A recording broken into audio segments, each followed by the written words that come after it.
Veterans Rebuilding Life is a grassroots nonprofit that relies on the support of the local community to accomplish its mission. That mission is to help the victims of war to rebuild their lives, whether they are children that were caught in the crossfire or the veterans themselves who served in combat. One of the hardest things that vets go through, but they don't talk about it much, is what we call collateral damage. And if you had any part of causing that, they might not realize it in that moment, but it lingers.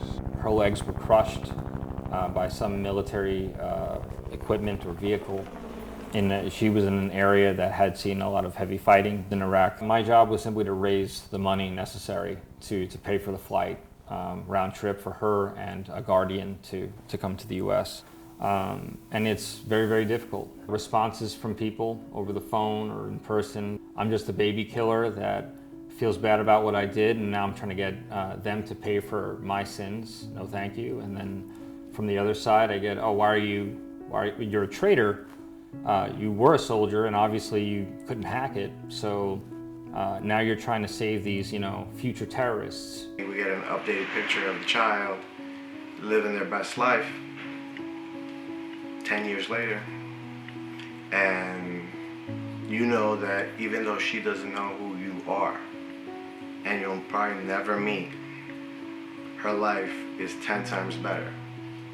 I think it was 2014 when officially I had lost more brothers in arms to suicide than the war itself. After you come back from your deployments, you see veterans struggling. You praise the hero, but then once that goes away, you're left with your life. It doesn't end when you come back home. We help about 100 vets a year. There's a pool of services that we provide. The primary ones that we help them with are fighting for benefits. It's astounding how many combat vets who are decorated and have honorable discharges have reached out to the VA for health care and have been rejected for any number of bureaucratic reasons. And then in certain instances we have those predatorial crimes where it's a school that ripped off a vet for his benefits, or a landlord that illegally kicked him out after he was deployed or something like that.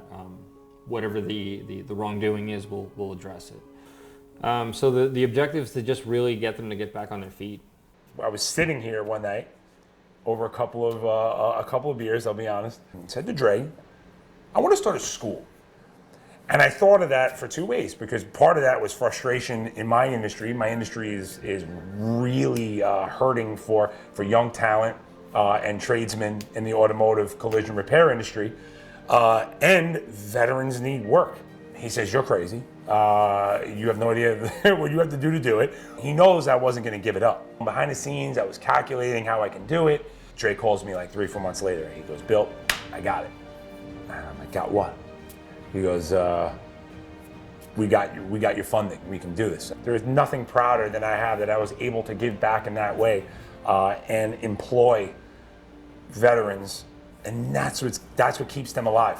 So if I'm able to save one life by giving them gainful employment, no money in the world could attach to it. So that all began through VRO.